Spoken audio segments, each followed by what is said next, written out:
Hello दोस्तों, स्वागत है आप सभी का एक बार फिर से आपके अपने YouTube चैनल साइंस बंकर्स पर। दोस्तों, मोस्ट इंपॉर्टेंट टॉप एमसीक्यूज लेकर के आया हूँ। 50 एमसीक्यू करेंगे इस वीडियो में, टॉपिक जेनेटिक्स से। और दोस्तों, हमारा टारगेट है DBBB natural science 2025।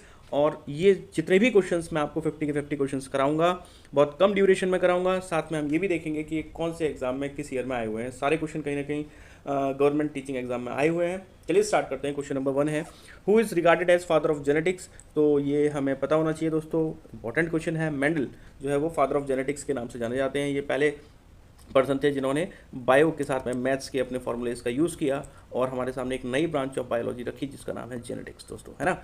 Darwin natural selection से रिलेटेड है, मॉर्गन लिंकेज से, और वॉटसन एंड क्रिक आपके double helix model of DNA से रिलेटेड है। यूनिट ऑफ हेरिडिटी की बात करें तो यूनिट ऑफ हेरिडिटी दोस्तों जीन होती है। जीन, ठीक है। क्या होते हैं दोस्तों, जीन जो है पार्ट्स होते हैं, ठीक है, क्रोमोसोम्स डीएनए के ही पार्ट्स होते हैं, ठीक है। डीएनए के सेगमेंट्स होते हैं जो कोड करते हैं इंपॉर्टेंट प्रोटीन्स के लिए, तो इसको हम जीन रखेंगे। थर्ड क्वेश्चन है, Mendel conducted his hybridization experiments on.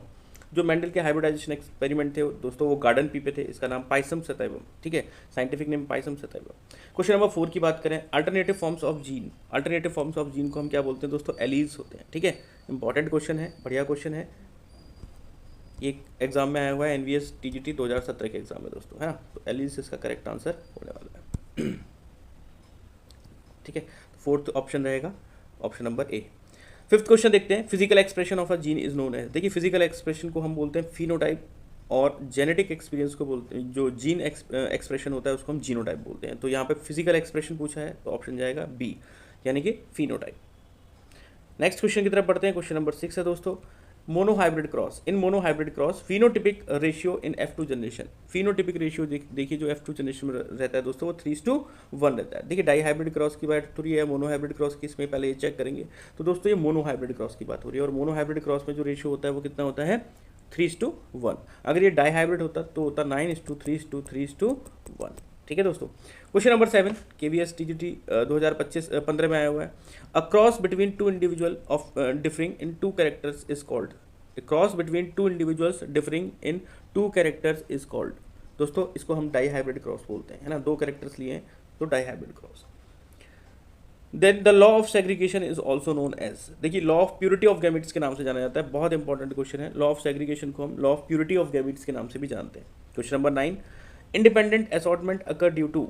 तो इंडिपेंडेंट असॉर्टमेंट अकर होता है because of random segregation of homologous chromosomes. Random segregation of homologous chromosomes, इसका ऑप्शन जो होने वाला है दोस्तों बी ऑप्शन करेक्ट होने वाला है। अब क्वेश्चन नंबर 10 की तरफ आ गए हैं दोस्तों। A test cross is perform to determine. Test cross क्यों किया जाता है दोस्तों। देखिए, पहले तो जान लें कि टेस्ट क्रॉस होता क्या है। टेस्ट क्रॉस में किसी भी जनरेशन के किसी भी पर्टिकुलर कहना चाहिए प्लांट को, इसमें हम क्या करते हैं, रेसेसिव होमोजाइगस से क्या कराते हैं, क्रॉस कराते हैं। रिसेसिव होमोजाइगस से क्रॉस कराने के पीछे हमारा उद्देश्य होता है, हम ये जानना चाहते हैं कि हाइब्रिड है या ये प्योर है। तो हाइब्रिड और प्योर को जानने के लिए हम ये टेस्ट क्रॉस करते हैं, ठीक है। तो इसका ऑप्शन जो होना चाहिए वो जीनोटाइप किसी इंडिविजुअल का पता करने के लिए ही हम बेसिकली टेस्ट क्रॉस करते हैं, क्योंकि फिनोटिपिक से हमें केवल बाहर, जैसे हमने किताब में पढ़ा हुआ है कि ये भी टॉल दिखेगा और ये भी टॉल दिखेगा, है ना। स्मॉल टी भी, सॉरी, ये तो कैपिटल भी टॉल दिखेगा और ये भी टॉल दिखेगा। तो इन दोनों में अगर आप देखेंगे तो इनके मतलब जीनोटाइप्स अलग हैं लेकिन फिनोटाइप सेम है। तो जब हम इनका क्रॉस इसके रिसेसिव यानी इससे कराते हैं, ठीक है, तो हमें पता लग जाता है। तो टेस्ट क्रॉस में अगर हमने देखा कि हाइब्रिड टॉल है, तो हाइब्रिड टॉल के अंदर जो है वो हमारे पास में इस तरीके के, ठीक है, और इस तरीके के, यानी 1:1 आता है। 4 इंडिविजुअल मिलते हैं, यानी कि 2 टॉल मिलते हैं और 2 ड्वार्फ मिलते हैं। तब कि अगर मान लीजिए वो प्योर टॉल हुआ तो सारे ही आपको टॉल दिखेंगे फिर। तो हमें जेनेटिक्स पता लग जाते हैं, जीनोटाइप पता लग जाता है किसी इंडिविजुअल का टेस्ट क्रॉस से, ठीक है, पूछा जा सकता है, इसलिए मैंने थोड़ा एक्सप्लेन किया। आगे बढ़ते हैं, क्वेश्चन नंबर 11 में पढ़ते हैं। क्वेश्चन नंबर 11 में पूछा गया दोस्तों, when both alleles express equally this condition is called as. तो कोडोमिनेंस बोलते हैं इसको दोस्तों, जब दोनों ही जीन्स एक्सप्रेस अपने आप को इंडिपेंडेंटली करते हैं। तो 12th क्वेश्चन है, ब्लड ग्रुप। इसका एग्जाम्पल भी कोडोमिनेंस का थोड़ा सा याद रखना पड़ेगा, ब्लड ग्रुप्स भी कोडोमिनेंस का ही एग्जाम्पल में आते हैं, ठीक है। A B blood group, basically A B dominant है और बी बी, तो दोनों अपने आप को एक्सप्रेस करते हैं as A B. Question number 12 की तरफ बढ़ते हैं। क्वेश्चन नंबर 12 में पूछा गया, blood group inheritance in human is the example of. तो मल्टीपल एलील का भी एग्जांपल है और कोडोमिनेंस का भी मैंने ऊपर ही बताया। Sickle cell anaemia is cause due to the mutation in the gene coding for. Sickle cell anaemia जो होता है दोस्तों वो बेसिकली हीमोग्लोबिन की जो चेन होती है ना, बीटा ग्लोबिन चेन जो होती है, ठीक है, उसकी वजह से ग्लूटामिक एसिड की जगह पर क्या रिप्लेस किया जाता है, वेलाइन, ठीक है। ग्लूटामिक की जगह क्या रिप्लेस हो जाता है ना, गैग टू गुग, GHG होता है जो इसके लिए ग्लूटामिक के लिए करता है, लेकिन इसकी जगह यूरेसिल आकर के GUG बन जाता है जो वेलाइन के लिए करता है। क्वेश्चन नंबर 14 बढ़ते हैं। Chromosomal theory of inheritance was proposed by, तो क्रोमोसोमल थ्योरी और इनहेरिटेंस की सतन और बॉवेरी द्वारा दी गई है, ठीक है, तो ध्यान रखेंगे सतन एंड बॉवेरी। 15th है sex determination in human is the type of, तो इसमें तो XY टाइप ही होता है वैसे, ठीक है, ये बर्ड्स में होता है, हैन वगैरह में, ठीक है, इंसेक्ट्स में, ग्रासहॉपर में XO, ये ध्यान रखेंगे। 16th में देखते हैं colour blindness, colour blindness is a, तो कलर ब्लाइंडनेस बहुत पूछा जाता है दोस्तों, एक्स लिंक्ड रेसेसिव डिसऑर्डर है, ध्यान रखेंगे एक्स लिंक्ड रेसेसिव डिसऑर्डर है, ठीक है, एक्स लिंक्ड रेसेसिव डिसऑर्डर है, टिक कर देता हूँ। तो 16th का जो ऑप्शन होने वाला है दोस्तों बी ऑप्शन होने वाला है। 17 देखते हैं हीमोफीलिया, ये रॉयल डिजीज़ कहलाती है, ठीक है, रॉयल डिजीज़ कहलाती है, इंग्लैंड की रानी को हुई थी इसलिए रॉयल डिजीज़ भी कहलाती है ना। Pedigree analysis is useful to study, pedigree analysis जो है वो transmission of traits in families को दिखाता है दोस्तों, बी ऑप्शन करेक्ट होगा। 19 देखते हैं क्रॉसिंग ओवर जो होता है दोस्तों वो किस वजह से होता है, क्रॉसिंग ओवर का मेन है प्रोफेज 1 में होता है, और क्रॉसिंग ओवर जो है अगर प्रोफेज 1 की स्टेज भी देखें तो पैकेटीन स्टेज में क्रॉसिंग ओवर होता है, ये ध्यान रखनी है ना, वेरी इंपॉर्टेंट। क्वेश्चन नंबर 20 की तरफ बढ़ते हैं। अच्छे क्वेश्चन हैं दोस्तों, जेनेटिक्स में अच्छी लेवल पर पूछे जाते हैं।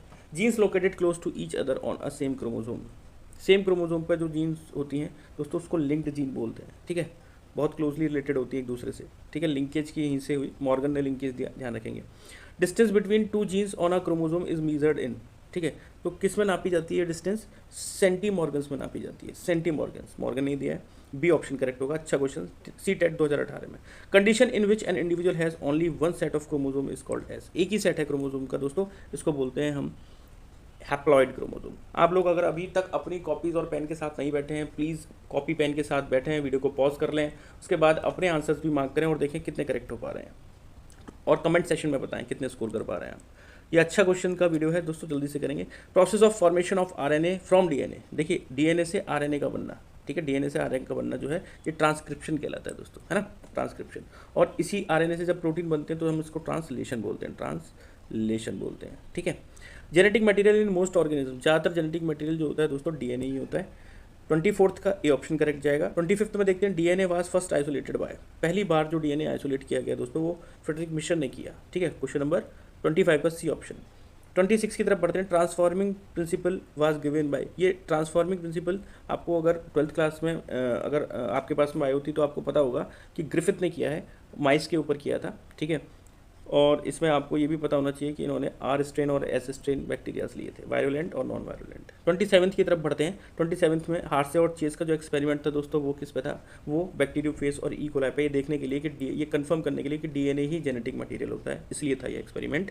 28th की तरफ बढ़ते हैं दोस्तों। बैकबोन ऑफ DNA मॉलिक्यूल, तो बैकबोन तो ये सिंपल क्वेश्चन हो गया, फॉस्फेट और शुगर की बनी होती है, बायोकेमिस्ट्री में भी आ जाएगा, तो ध्यान रखेंगे इसका। Double helix model of DNA किसने दिया है दोस्तों, ये डबल हेलिक्स जो मॉडल है DNA का वाटसन और क्रिक ने दिया है। बेस पेयरिंग इन DNA फॉलोज, 30th क्वेश्चन की तरफ बढ़ गए हैं। तो चरगाफ रूल फॉलो होता है बेस पेयरिंग के साथ में, क्या कहता है एक बार तुरंत देख लेंगे। प्यूरिन जो होते हैं दोस्तों वो पायरामिडीन के बराबर होते हैं, तो प्यूरिन और पायरामिडीन ये नाइट्रोजनस बेस होते हैं दोस्तों। प्यूरिन में आते हैं हमारे एडेनिन एंड ग्वानिन, एंड जो पायरिडीन होते हैं साइटोसाइन और एडेनिन, इसमें आते हैं आपके थायमिन एंड साइटोसाइन। तो ये इनका जो रेशियो होता है वो इक्वल टू 1 होता है, यानी A+G upon C+T will be equal to 1, तो ये है चरगाफ का रूल। क्वेश्चन नंबर 31 की तरफ बढ़ते हैं। Replication of DNA is, DNA का जो रेप्लिकेशन है दोस्तों वो सेमी कंजर्वेटिव होता है, ठीक है, मेसेल्सन और स्टाल का एक्सपेरिमेंट है क्लास 12th में, सेमी कंजर्वेटिव नेचर होता है DNA का। Enzyme DNA polymerase help in, ये छोटी छोटी बातें जो मैं साथ में बताता रहता हूँ क्वेश्चंस के, ये भी आप नोट कर सकते हैं, बहुत इंपॉर्टेंट बताता हूँ आपको, ये आ जाती हैं क्वेश्चंस में। जैसे semi conservative nature of DNA is given by which experiment, Stahl है ना, स्टॉल एंड मेसेल्सन नाम के जो साइंटिस्ट हैं इन्होंने दिया, 12th की NCERT में है। और क्वेश्चन नंबर 32 देखते हैं। DNA polymerase help in, DNA polymerase जो होता है वो किस में हेल्प करता है दोस्तों, DNA polymerase basically adding of nucleotide during the replication में हेल्प करता है दोस्तों। 32 का बी ऑप्शन। 33 देखते हैं। ओकाजाकी फ्रेगमेंट्स, ये डिसकंटिन्यूस स्ट्रैंड पे बनते हैं, और ओकाजाकी फ्रेगमेंट जो होते हैं ये लैगिंग स्ट्रैंड होता है दोस्तों, है ना। देन 34 देखते हैं। 34 the process of protein synthesis is called as, मैं सारी डिटेल्स देखिए बता नहीं पाता हूँ हर क्वेश्चन में, अगर मैं एक्सप्लेन करने लगूँगा हर क्वेश्चन को वीडियो बहुत लंबा हो जाएगा, और ऐसा देखा गया है कि आप लोग ज़्यादा वीडियो लंबा देखने की बजाय शॉर्ट वीडियोस ज़्यादा पसंद करते हैं, तो मैं तुरंत आंसर बता करके आपको यहाँ पे 34 देखते हैं। 34th क्वेश्चन है प्रोसेस ऑफ प्रोटीन सिंथेसिस, मैंने अभी बताया था इसे ट्रांसलेशन बोलते हैं, बी ऑप्शन इसका करेक्ट हो जाएगा 34 का। 35 देखते हैं, यूकैरियोट्स में ट्रांसक्रिप्शन अकर इन। ट्रांसक्रिप्शन देखिए कौन सी साइट पे होता है, राइबोसोमल साइट पे होता है ट्रांसक्रिप्शन, ठीक है। 35 का सी जाएगा। 36 देखते हैं, कोडोन कंसिस्ट ऑफ 3 न्यूक्लियोटाइड्स, है ना, कोडोन के पास में, एक कोडोन के पास में 3 न्यूक्लियोटाइड्स होते हैं। 37 स्टार्ट कोडोन जो है वो AUG होता है दोस्तों, याद रखेंगे, रट लें इसको, बहुत अच्छा क्वेश्चन, इंपॉर्टेंट क्वेश्चन। देखिए PGT 2018 में KVS के पूछा भी गया, स्टार्ट कोडोन AUG होता है।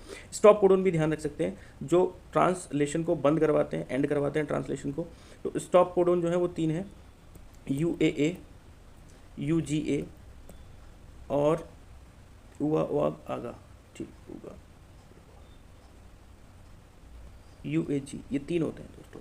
आप कहेंगे सर कौन सा प्रोटीन सिंथेसिस करते हैं, प्रोटीन नहीं सिंथेसिस करते हैं, इसीलिए टर्मिनेट करते हैं दोस्तों यहाँ पे, है ना, कोई भी अमीनो एसिड नहीं बनाते, स्टॉप कोडोन्स कहलाते हैं ये 3, ठीक है, आप नोट कर सकते हैं। 38 देखते हैं, 38 में देखते हैं, 38 में देखिए म्यूटेशन जो होते हैं, सडन वेरिएबल चेंज होते हैं DNA में, ठीक है, 38 का A option. 39 exchange of genetic material between 2 sister non sister chromatids, non sister chromatids की बात हो रही है दोस्तों, तो म्यूटेशन, ठीक है, ये क्रॉसिंग ओवर, क्रॉसिंग 39 का exchange of genetic material between 2 sister, तो ये क्रॉसिंग ओवर, ठीक है।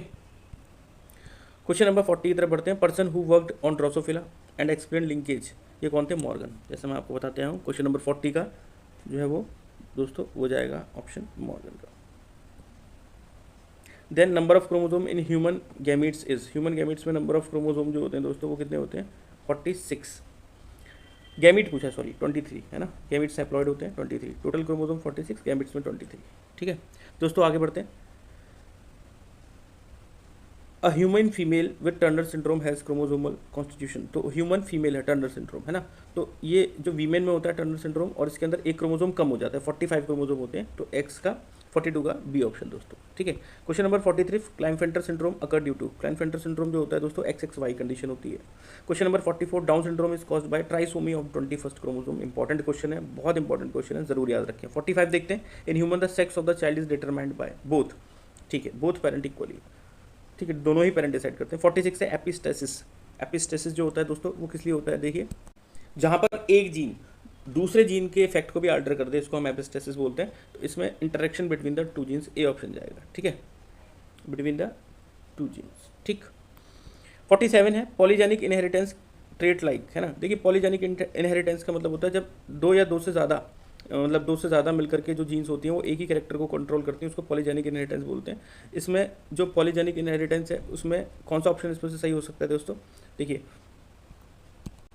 इसमें स्किन कलर आता है, ठीक है दोस्तों, स्किन कलर जो होता है वो पॉलीजेनिक इनहेरिटेंस में NCERT में गिवन है, लेकिन स्किन कलर यहाँ पे गिवन नहीं है, तो यहाँ ब्लड ग्रुप ऑप्शन जाएगा, ठीक है। अगर इसमें स्किन कलर और ब्लड ग्रुप दोनों होंगे तो आप दोनों मार्क करेंगे, ठीक है। ब्लड ग्रुप क्योंकि 3 जीन हो गए वहाँ पे IgA, ठीक है, IB एंड IO, ठीक है।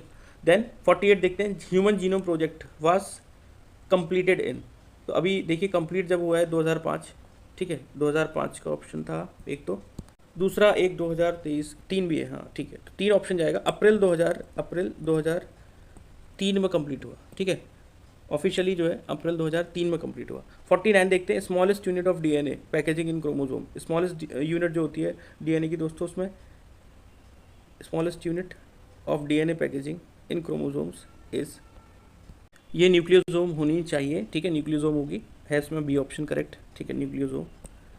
उसके बाद लास्ट क्वेश्चन है हमारा, एंटीकोडोन इज प्रेजेंट ऑन, तो एंटीकोडोन किस पर प्रेजेंट होगा दोस्तों, देखिए अब इसमें कंफ्यूजन क्या होता है कि एंटीकोडोन और जो हमारा कोडोन, ये 2 चीज़ें हैं, तो कोडोन तो हमारा लेकर के आया था हमारा mRNA, ठीक है, और इसके एंटी जो लेकर के आता है वो tRNA लेके आता है, तो ऑप्शन सी इसका करेक्ट होने वाला है।